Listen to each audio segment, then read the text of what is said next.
Mais c'est le bordel, il va avoir du coca partout!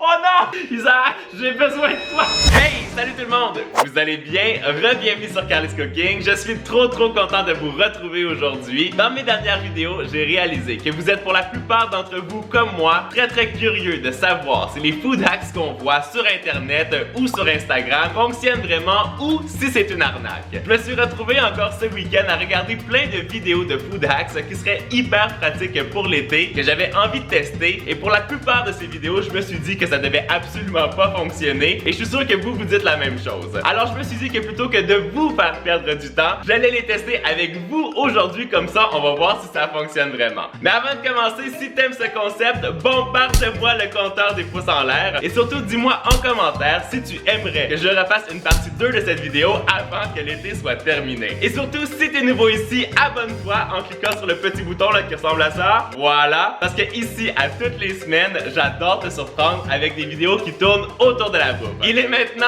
9h25, j'ai super faim, alors c'est parti! Pour débuter, on va tester 3 hacks qui sont vraiment très pratiques durant l'été pour faire des boissons glacées, parce que entre vous et moi, on le sait, l'été, les boissons ne sont jamais assez rafraîchissantes. Et on va débuter avec une astuce pour faire un café au lait glacé. Moi, j'en bois jamais, je suis vraiment pas fan de café, mais ce que j'ai vu, ça avait l'air tellement pratique que ça m'a vraiment donné envie de le tester. Hier soir, je me suis préparé du café concentré très fort dans lequel j'ai ajouté une bonne dose de sucre pour que ce soit quand même relativement sucré. Ensuite, j'ai versé ça dans un petit moule en silicone en forme de bâtonnet et je l'ai placé au congélateur durant toute la nuit, et maintenant, on va aller le récupérer. Ah! Ça a l'air parfait. On va sortir nos petits bâtonnets de café. Je sais pas si ça va se faire facilement. Bon, en gros, ça fait comme une grosse glace au café. Ça s'est cassé, mais c'est pas très grave. Après ça, tu récupères une bouteille en plastique. Tu viens déposer tes glaces dedans. Et là, vous voyez, c'est hyper pratique parce que la forme du bâtonnet rentre très bien dans la bouteille en plastique. Allez, pour les amateurs de café, on va ajouter un 3e bâtonnet. Et après ça, c'est très simple. Tu récupères ta sorte de lait préféré. Moi, ici, j'ai du lait d'amande. Tu remplis ta bouteille avec. Voilà, on referme et on shake. Vous avez vu, c'est trop bien, la couleur a changé, la glace est tranquillement en train de fondre et surtout votre boisson, mais elle est congelée, c'est hyper froid. On va maintenant goûter, même si je suis pas un grand fan de café. Ah ben vous savez quoi? C'est quand même très bon, et surtout je pense que si j'aime boire du café le matin, c'est vraiment une astuce que je referais parce que ça fait vraiment sauver un temps fou. T'as pas besoin de faire du café et surtout de le diluer avec de la glace pour te faire ton café glacé. Moi je trouve que c'est plutôt validé. Et surtout tu peux te faire énormément de glaçons avec ta petite préparation au café sucré. Génial! Je vais maintenant vous donner un 2e hack que moi j'utilise tout le temps quand je vais faire un pique-nique ou si je pars en randonnée. Vous allez voir, c'est hyper simple mais hyper pratique. Tu récupères une petite bouteille en plastique toute simple comme ça qui est bien propre. Tu viens la remplir à la moitié avec de l'eau. Wow! Et t'essayes de pas faire comme moi et d'en mettre partout. Et là, c'est très important de ne pas la remplir plus qu'à la moitié, vous allez comprendre pourquoi. Tu refermes le bouchon. Et là, je vous le montre à nouveau, tu veux absolument pas que ça dépasse la moitié de la bouteille. Tu viens mettre ça au congélateur toute la nuit. Voilà. Et le lendemain matin, ta bouteille est tout congelée.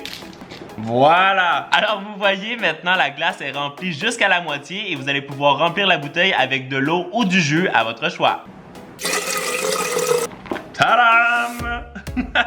Avec ça, tu vas voir que ta boisson va vraiment rester fraîche beaucoup plus longtemps et c'est parfait, comme je te l'ai dit, si tu vas faire un petit pique-nique ou une randonnée. Moi, je valide, mais de ouf, c'est trop bien. Pour le dernier hack de boisson glacée qu'on va faire aujourd'hui, j'ai vu que si tu prends une bouteille de boisson gazeuse comme ça ou une boisson classique et que tu l'enrobes avec du papier absorbant qui est mouillé, que tu la mets pendant 10 minutes au congélateur, en principe, elle devient glacée beaucoup plus vite que si tu mets seulement ta petite bouteille comme ça direct au congèle. Moi, je suis vraiment très curieux de voir si ça fonctionne. On va le tester avec 2 petites bouteilles. On va se prendre 3 feuilles de papier absorbant. On va bien les imbiber avec de l'eau froide. Voilà. Et là, on va venir enrober notre bouteille avec ça. Faut juste presser un petit peu autour. Nickel. Et on va déposer nos 2 bouteilles, celle sans le papier absorbant et celle avec le papier absorbant, et on va mettre ça pendant 10 minutes.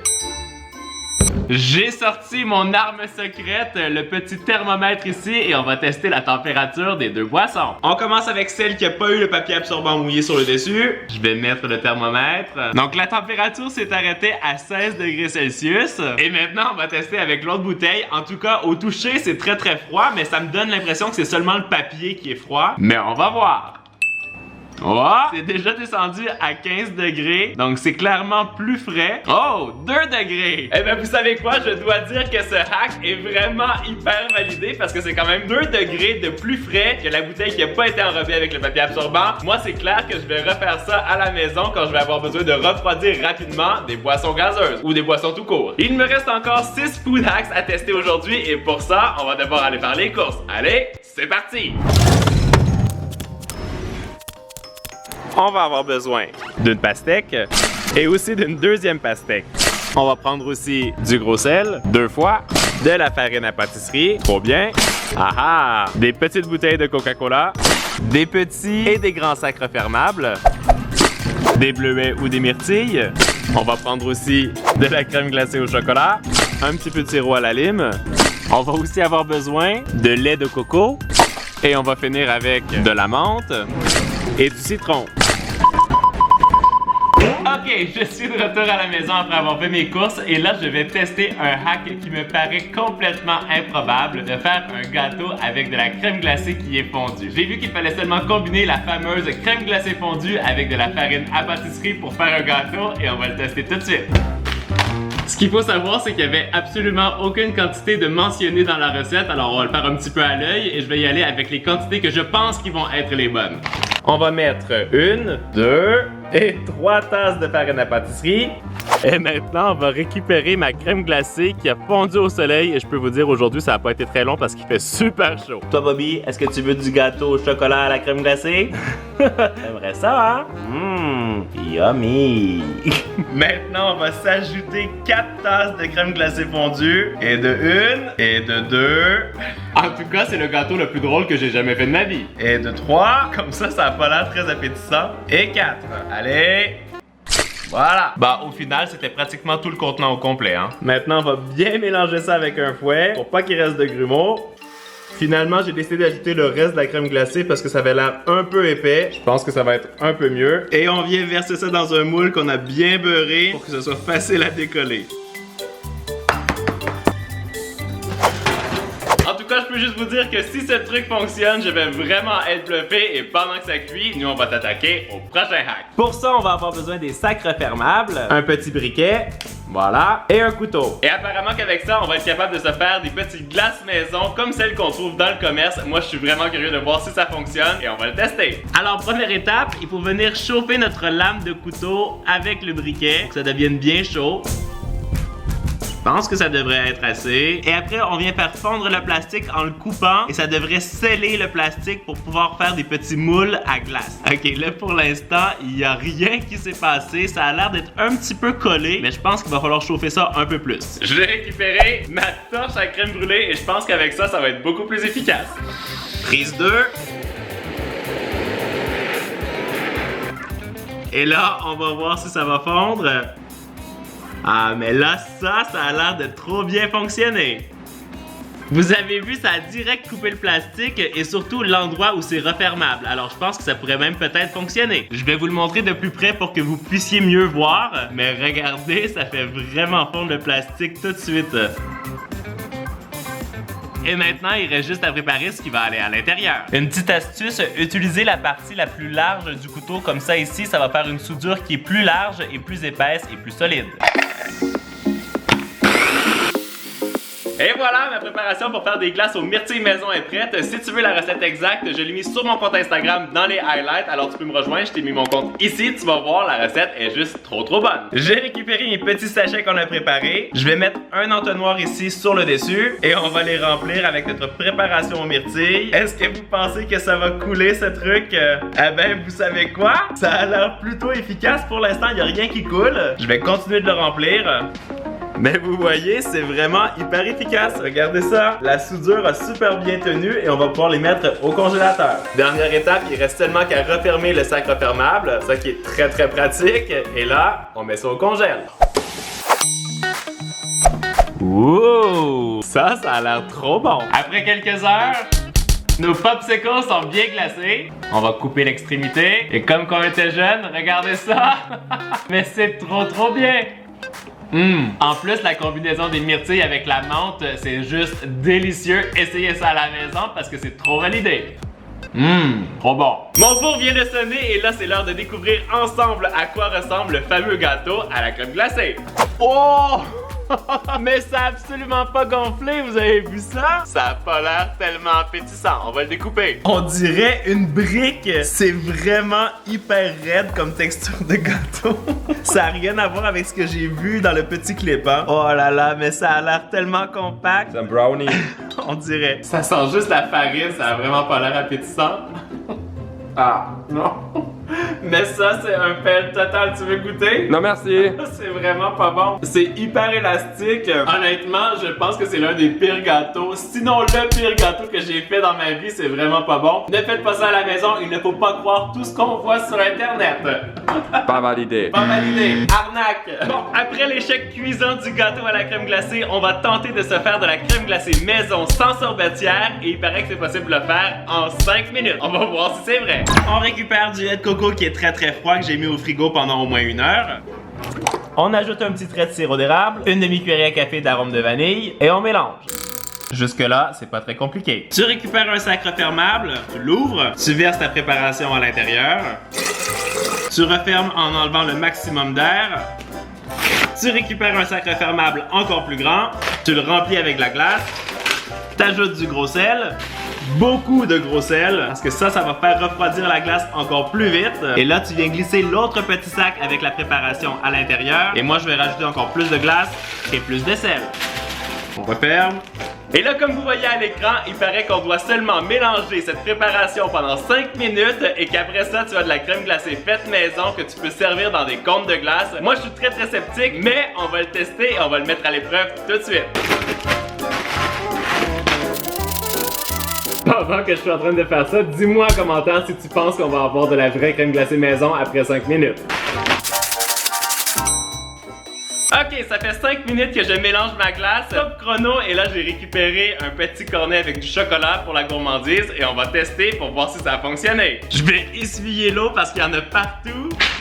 On récupère le sachet et regardez ça, ça a quand même figé. Je sais pas si c'est à cause du lait de coco, mais c'est vrai que ça a l'air de fonctionner. Puis on va faire comme dans le clip et on va essayer de le presser à l'intérieur du cornet. On va couper le bout du sac. J'essuie encore parce que c'est trop mouillé. Et là, on va venir presser ça dans le cornet. Mais regardez ça! Ça fonctionne! Bon, c'est pas hyper beau, hein? Mais on a l'impression d'avoir de la crème glacée à la noix de coco. Bon, je vous avoue que quand j'ai vu ça sur le net, je me suis dit que c'était impossible, mais en 5 minutes, j'ai réussi à me faire de la glace à la noix de coco. Et en plus, c'est hyper bon, Isaac! Mais goûte ça! Ça la tronche. Mais attends, en 5 minutes de faire de la crème glacée comme ça, je trouve que c'est plutôt pas mal, sans sorbetière. Bon, non? Ouais. Moi, je trouve que c'est vraiment validé. Dis-moi en commentaire si tu aimerais que pour la partie 2, je refasse exactement la même chose, mais en utilisant du lait régulier pour voir si ça fonctionne tout aussi bien. C'est maintenant l'heure de passer à l'opération pastèque. Wouhou! Alors, j'ai vu qu'on pouvait planter à l'intérieur de notre pastèque 2 bouteilles de Coca-Cola pour faire de la pastèque au coca et j'ai eu très envie de l'essayer et c'est ça qu'on va faire. Tu récupères le bouchon de la bouteille, tu viens tracer le contour avec un petit marqueur. Voilà. Tu fais la même chose de l'autre côté. Après ça, tu récupères un petit X-Acto et tu viens découper la chair. Et voilà. J'ai gratté un petit peu pour qu'on voit bien la chair rose. Et on fait la même chose de l'autre côté. Et là, c'est le moment critique. J'ai l'impression qu'il va y avoir une catastrophe dans la cuisine, mais on va quand même l'essayer. Il faut verser les 2 bouteilles à l'intérieur des trous qu'on a fait. Allez, on va y aller rapidement. Et... go! Oh non! Mais ça explose de partout! Attendez, je vais bien les enfoncer. Mais il y a trop de pression, j'ai l'impression. Mais c'est le bordel, il va y avoir du coca partout! Oh non! Ok, je pense que j'ai pas le choix de tenir les bouteilles à l'intérieur, sinon c'est sûr que ça va jamais fonctionner. Et puis, ben, je pense qu'on va attendre de voir si la pastèque est capable de tout absorber ça. Isaac, j'ai besoin de toi! Karl, c'est une catastrophe, c'est partout. Je sais, mais ça avait l'air de trop bien fonctionner quand je l'ai vu sur la vidéo. Oh là là, la prochaine fois, tu as besoin d'un laboratoire pour faire des tests. Ça va ressembler à ça, j'ai l'impression. Expérience scientifique dans la cuisine. C'est toi qui vas nettoyer. C'est clair, c'est clair. À tout de suite. Bon, j'ai nettoyé toute la cuisine. Là, je vais laisser la pastèque absorber le reste du Coca-Cola qui est dans les bouteilles et je vais sortir à l'extérieur pour tester le prochain hack. Alors, il paraît que c'est possible de couper une pastèque comme un ninja, bam, en utilisant, tadam, une petite pièce de monnaie. Et si ça fonctionne, je peux vous dire que je vais l'essayer à tous les ans parce que ça a l'air génial. Donc, tu récupères ta pièce de monnaie, tu viens la planter en plein milieu de ta pastèque. Bon, ça avait l'air plus facile dans la vidéo que j'ai vue. Ah, ok, c'est bon. Et là, tu appuies tout le tour et tu l'enfonces pour faire vraiment toute la circonférence de la pastèque. Tu vois, ça s'enfonce quand même facilement et tu fais ça tout le tour. Alors là, vous voyez, j'ai vraiment fait tout le tour de la pastèque avec la pièce de monnaie. Et là, en principe, si tu donnes un bon coup sur le dessus, ça devrait fendre en deux. Et j'ai l'impression que j'ai bien fait de me placer à l'extérieur pour pas faire un autre dégât. Vous êtes prêts? 1, 2, 3... Oh! Mais la pastèque, elle a fendu en deux, quoi. Exactement comme dans la vidéo. Eh ben, je peux vous dire que si vous êtes mal pris et que vous n'avez pas de couteau pour couper votre pastèque, ça fonctionne. Ça, c'est ultra validé. Je suis rentré à la maison pour voir l'état de notre pastèque au Coca-Cola pour qu'on puisse la découper et pour ça, j'ai un dernier hack. En tout cas, ça semble avoir absorbé à peu près tout le Coca-Cola et on va la découper. On va commencer par retirer les bouteilles de Coca. On va couper la pastèque en deux.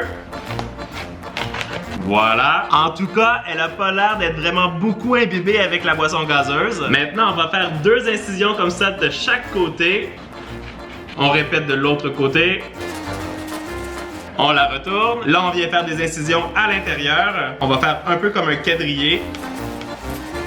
Et vous avez compris, on vient faire la même chose dans l'autre sens. Et là, la dernière étape, c'est de venir découper sur tout le pourtour, un peu comme on fait avec un pamplemousse.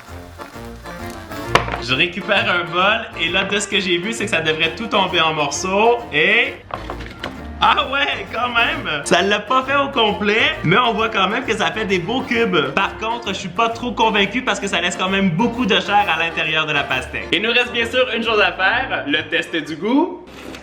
Eh bien, pour être honnête avec vous, je ne retrouve absolument pas la saveur du Coca-Cola dans la pastèque. En même temps, il y avait beaucoup de liquide qui est passé à l'extérieur du fruit plutôt que d'être à l'intérieur. Moi, j'espère que vous avez aimé cette vidéo. Laissez-moi le savoir en explosant le compteur des pouces en l'air. Dites-moi en commentaire le hack que vous allez réutiliser à la maison et surtout si vous aimeriez une partie 2. Et en attendant la vidéo de la semaine prochaine, vous le savez, vous êtes les meilleurs. Ciao, ciao!